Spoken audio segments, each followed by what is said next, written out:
I just had this amazing breathwork session that really brought up something I thought about a long time ago, and I just felt like, well, I need to make a video about this. So the topic of unconscious thoughts, and which is very much related to ADHD, and people who say they cannot meditate, and I was one of those people too, and sometimes I'm still one of those people on certain days, when you just have you just open your eyes and you just like, oh, and it's only been like a little bit, and yeah, it's only like been a couple of minutes, or even not that, like you just keep opening your eyes. Sometimes during meditation I'm able to sit through, and sometimes, and not just meditation, it also relates to work and other things, whatever tasks that you're doing, the ability to compartmentalize like to basically just be focused on that task without jumping to something else and checking your phone and doing like 10 things at the same time.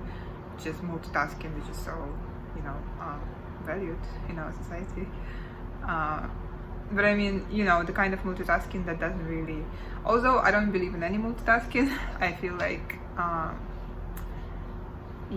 feel you can't really do 10 things at the same time, and if you can, I feel like it creates even further distance between your mind and your body. And when there is that distance, like when it's not synchronized, then you become more and more identified with your thoughts. And to begin with, that's exactly the case. When we get so distracted, the distance between the idea of who I am, like I, is very close to the thought process. It's basically I think, therefore I am. And that's why when the thought comes, it's so hard to resist it. There is no distance between it, so you just follow it, right? Or another situation, and I feel like that's what happens a lot, is uncomfortable thoughts or things we don't want to think about. And that's often what comes up in meditation, in stillness. And the funny thing is that because the thought process in people with ADHD or just short attention span is already so fast, which makes it so hard to sit down, but also because it's that fast, it's very hard to it's very hard for them even to follow and realize that there is an uncomfortable thought. Because meditation, or even like that moment of stillness when you sit on the couch and you're not able to just sit in stillness and relax for a second because you just have so many thoughts and you're like, well, just so many things to do. But sometimes there is this uncomfortable thoughts that come, and that's actually very valuable information, because if you're able to detect that thought, you can actually get curious and explore. But that's the problem, that we're like, when the thought process is that fast, we're just like not able to catch it. We might not even know that the thought is there. And that's why I see ADHD is such a simplistic explanation of what's going on. It's just basically explanation of the symptom.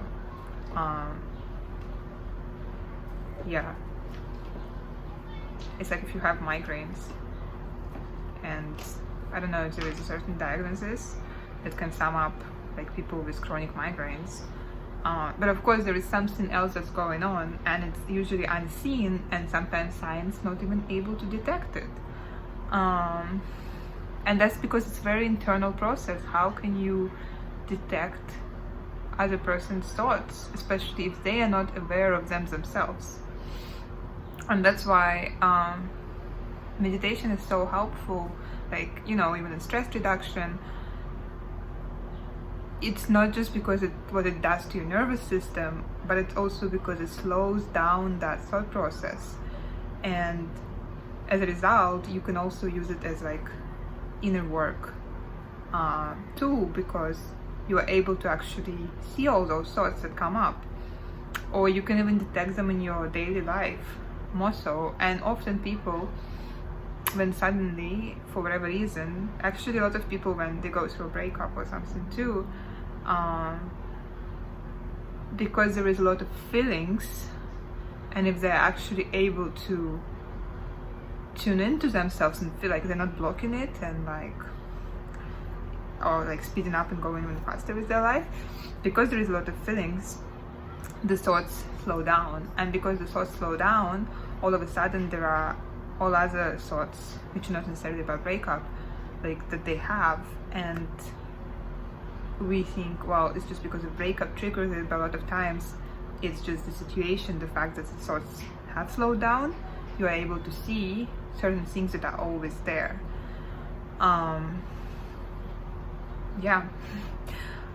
So just to say that ADHD and short attention span and all those things, like I can't meditate, it's really like, it's a simplistic explanation. And I mean, I've been there, and you know, I'm super compassionate to people who experience it, and even to myself on certain days, like when it's super hard, and I know it's probably like, that's these things that I need to do and that will make me feel better, but it's just so hard. And sometimes there are days that, you know, despite meditating every day for like an hour, there are days when I start meditating and I look at the phone and it's been like 5 minutes and I feel like it's been half an hour, you know. So yeah, it's always changing, depends what's going on, and also how ready are you to confront your own emotions. And sometimes, you know, we just not, and sometimes we need time before we can confront them. But there is also an interesting story, an interesting something that I want to share about the way our memory works. So it's a personal story, but it's really, I mean, there could be scientific basis to it, but then again, I wonder how can we detect those things through science, because again, it's so internal and personal, but I do believe there is something universal to it. You know, because we all know that we have associations and projections, and how even in Buddhism talk about the beginner's mind, and the idea is that when we look at things, we don't actually see them as they are, we see them through the filter, through lens of our preconceived notions, perceptions, and so on and on and on. So we're all aware of that, but it's kind of like subconscious. So once I smoked some weed and I went to see a movie, and I'm not saying that weed necessarily is something that's like that will do that to you, but I do find it really slows down my thought process. And I just did it like that time. It was just purely recreational, and I went to see a movie for fun, and the movie was like, I can't remember what the movie was, but I remember it was animated, some funny kind of cartoon kind of movie, and yeah, but what happened there, and that was so like surreal in a sense, because I was watching this cartoon, and like each scene that would come, like say, I just remember it so well, like these gates, there was, oh, I think it was Aladdin, it might have been, but anyway, I just remember these gates, and all of a sudden, because my mind was so slow, like so slow, that I'm actually able, before even the picture changes, I see the gates and I see like 10 different pictures of the gates from real life, or like even like kind of graphic design, like a graphic kind of like as I animated from I don't know, somewhere I guess I have seen. And that's the thing, when I saw all those different 10 pictures in my mind pop up as association to that one picture that I see, I am suspecting that those images that come up is something I have seen before, and some of them I remember consciously. Oh yeah, like I've seen that before, and it's like my mind is doing that, and it's like literally the whole movie. My mind was doing that with everything. Like the next picture changes, I see a princess, and then all of a sudden there are all these princesses that come up, and that's also very interesting. Like speaking about representation in film and movies, and you know how much that subconsciously affects us. Like, you know, most of those princesses were of course white and of a certain you know, like a certain perception of beauty embedded in that. And we talk about that as almost like it's a concept that we need to understand, to internalize, like the way advertisement is regulated. When we talk about advertising for kids especially, that, you know, there is a certain age to which we can cognitively understand it or not. But I wonder, does understanding even matters? Because having seen that process of my mind doing that, just picture after picture after picture, I'm like, it's almost seems as purely like right brain kind of thing. It's like I don't need to create connections between it and put logic to it. If it's just there and it's just stories, sure, the logic mind can come in and make its own, you know, connections, but it's just like layers and layers and layers, like filters and filters and filters. And imagine, this is what I just thought today, and which I even like why I started all this video, because in my breathwork session some images came up from the past, from my relationship like 8-9 years ago, and nothing, like it's just, you know, a memory of like going to this breakfast place. There's nothing particular about it, like I wouldn't say even like it wasn't like a very very good memory, it wasn't a very bad memory, it's just neutral, just like everyday stuff kind of thing, but it's just made me realize how it's still there, like all those little things, like everyday, sorry, the camera kind of turned off, and all those things are there. And it's just made me think about projection, and like in relationships, how we see our partners through the lens of our previous experiences.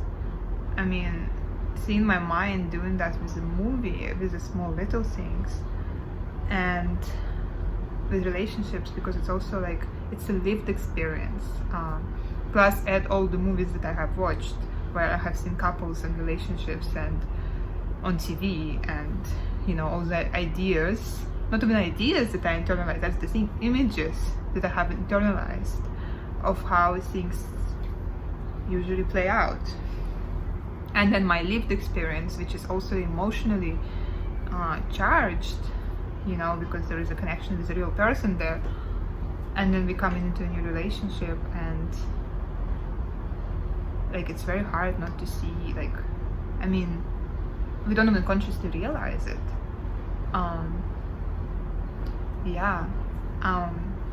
I feel like it's something I have been aware of before, of projection and certain things, and how sometimes I see my partners through the lens of the past, and like what things I expect in arguments and other stuff. And you know, sometimes they surprise me, and they surprise me not because of who they are, but because I guess it's certain conditioned responses that I'm used to. Yeah, but it's just huge. It's huge for me to see this, and I wanted to share it because because I believe there is so much value in your own internal experience and observing your own mind, because seeing this, my mind doing this, it's just like,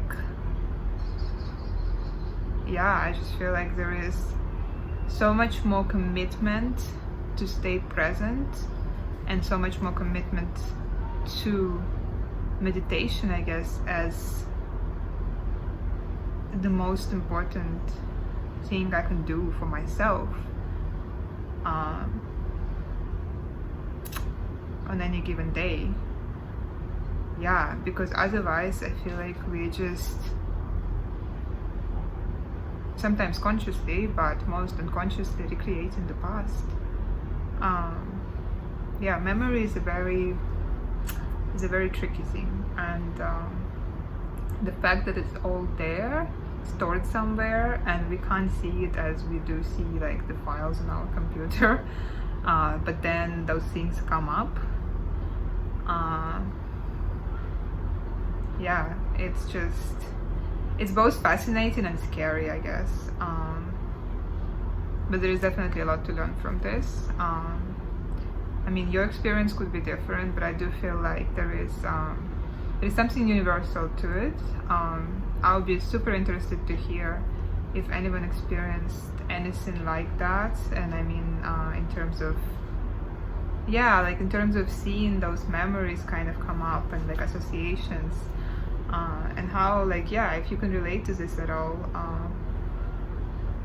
Yeah, I'm curious if this is actually universal theory. I can get a Nobel Prize for it. I'm joking. That's the thing with, like, you can't prove this kind of stuff with science, right? Because it's literally just observing your own mind. And I feel like that's one thing that